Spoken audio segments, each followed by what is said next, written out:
It's such a sadness that you think you've seen a film on your fucking telephone. Get real. The world of film recently suffered a tragic loss with the passing of the legendary David Lynch. What is this with everybody? No. What is it? Really? Only me. It's Why? my fault. I'm serious. Fucking A, man. It drives me nuts. Who gives a fucking shit how long a scene is? Lynch was a singular visionary on par with Kubrick and Fellini. He used disturbing tales of everyman protagonists pushed to their limits to expose the monster lurking within us all. Every single Lynch film, whether it was about a new father reluctantly raising a monster, or an aspiring actress chasing her dreams in Hollywood, or a man riding across the United States on a lawnmower, was an unforgettable experience. I was working on this ranking video before Lynch passed away, and I considered holding off until we've got some distance from this loss. But now seems like the perfect time to reappraise Lynch's filmography and sift through his eclectic backlog of cinematic masterpieces to determine which of his films were transcendent trailblazers and which ones were just astounding pieces of art.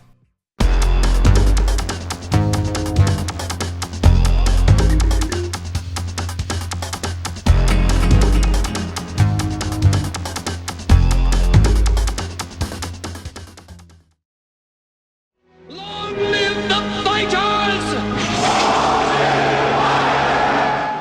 The biggest problem with Lynch's Dune can't be blamed on Lynch himself. Lynch originally wrote the script as 2 films, which Denis Villeneuve's adaptation would later prove was the best way to tackle the novel. But Dino De Laurentiis forced him to condense it to 1 film. When he made that 1 film as a 3-hour epic, Universal forced Lynch to cut it down to 2 hours. So he had to butcher his vision and oversimplify the rich themes and complex storytelling of Frank Herbert's text. The result is a complete mess that Lynch pretty much disowned. Still, there are flashes of the greatness of Lynch's original vision. The visuals are spectacular, he really brings Herbert's world to life, and the casting is spot on, from Jürgen Prochnow as Leto Atreides to Patrick Stewart as a Shakespearean Gurney Halleck.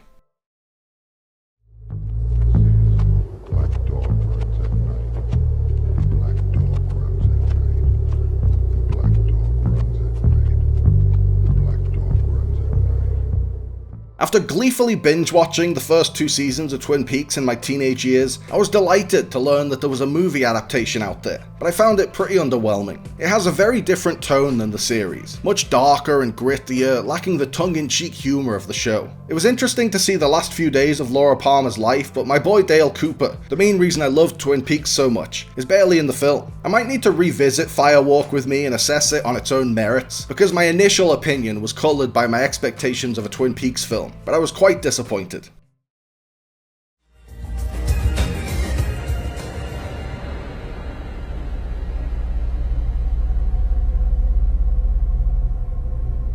We've met before, haven't we? With its noir-tinged visuals, its lead character's fractured identity, and a spooky supernatural character tormenting him from the shadows, Lost Highway has all the recognizable hallmarks of a David Lynch movie. It has some of Lynch's most unsettling imagery, and Bill Pullman and Patricia Arquette make for a compelling lead duo, but it's also one of the director's most disjointed films. The uniquely self-reflexive structure of Lost Highway makes it a tough nut to crack, but that's part of its enigmatic charm. It's structured like a Mobius strip. The second half mirrors the first half, and the final scene leads back into the opening scene.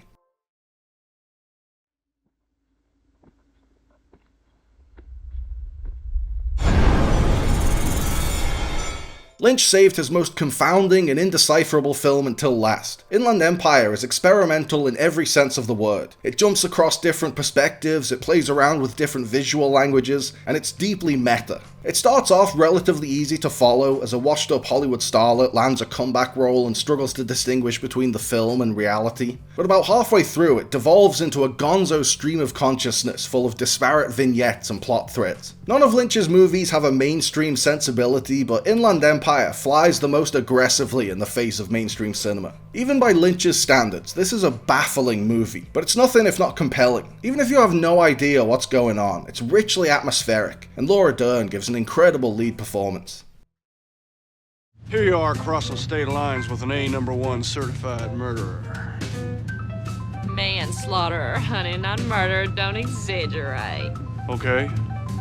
Manslaughter. Wild at Heart is one of Lynch's most entertaining movies. It's a fascinating genre gumbo, a heartfelt love story crossed with a pulpy crime thriller crossed with a surrealistic road movie. Nicolas Cage was perfectly matched with Lynch's bonkers style, and he shares great chemistry with Laura Dern as a pair of lovers on the run. This movie has hitmen, Elvis covers, and Wizard of Oz Easter eggs, but Cage and Dern's electric chemistry ensures that Sailor and Lula's romance shines through the craziness. Wild at Heart isn't quite as deep or thought-provoking as some of Lynch's other films, but it's a wild ride. Alvin! What are you setting out to do here? Alvin, you're gonna get blown off the road, that's what I'm afraid!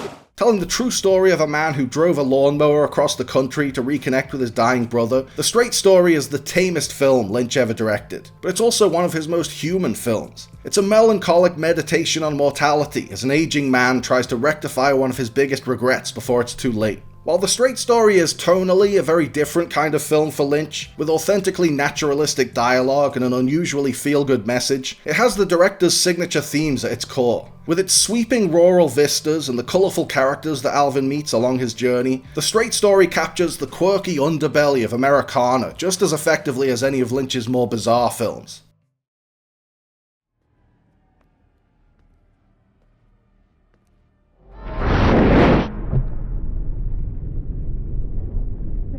Lynch didn't want his audience to understand his movies. He just wanted them to experience them and be mesmerized by them and have a visceral emotional response to them. And none of his films exemplifies that better than Mulholland Drive. The storytelling of Mulholland Drive follows a dream logic, and it captures the feeling of a dream, or rather a nightmare, as powerfully as the opening scene of 8 1/2. Mulholland Drive is an unsolvable Rubik's Cube, a delirious cinematic mosaic of the broken dreams of the entertainment industry. Roger Ebert said it best: the less sense it makes, the more we can't stop watching it.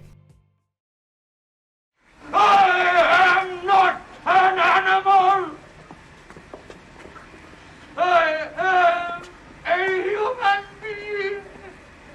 Anyone who says that Lynch's films are cold and inhuman has clearly never seen The Elephant Man. Lynch put his usual surrealness in the back seat to tell the tragic tale of John Merrick with the appropriate gravitas. The Elephant Man is a really bleak, heart-wrenching movie, but it's also oddly hopeful. Lynch frames the cruelty suffered by Merrick through his relationship to the one person who treated him with kindness and empathy. This sympathetic portrait is a beautiful reminder of how we should be treating our fellow humans.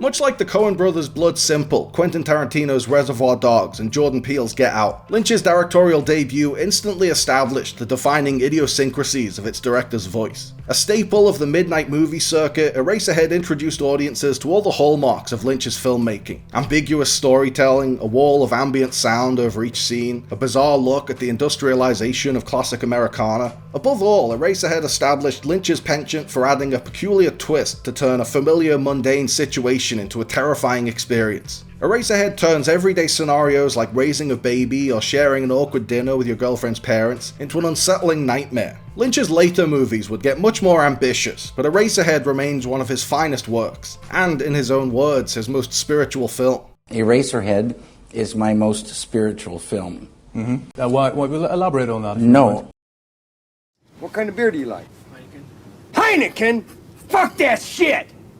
Pabst Blue Ribbon! Lynch bounced back from the failure of Dune with his magnum opus, the movie that best exemplifies his unique vision as a filmmaker. From its opening frames, Blue Velvet sets out to expose the ugliness hiding underneath the tranquil facade of the American suburbs. It's anchored by a trio of the most memorable characters in Lynch's rogues gallery: Jeffrey, a brooding everyman; Dorothy, a tragic inversion of a femme fatale forced into a life of sexual slavery; and Frank, the sadistic pimp who took her family hostage and enslaved her. The good versus evil ethics of Blue Velvet are pretty straightforward in the first half of the movie, as Frank is rounded out as one of the most iconic and horrifying villains in movie history. But the story takes a particularly dark turn when Jeffrey begins to notice the qualities of Frank that he hates the most in his own behavior. In terms of its tone, part noir, part psycho horror, and its unifying theme, everyone has a dark side, Blue Velvet is the quintessential David Lynch film.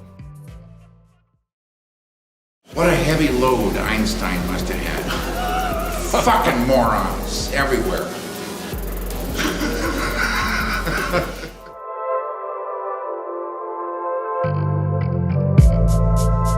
Thanks for watching, guys. I hope you liked the video. Remember to like and subscribe and click on the little bell. And also seize the day and call your mom and be kind to yourself.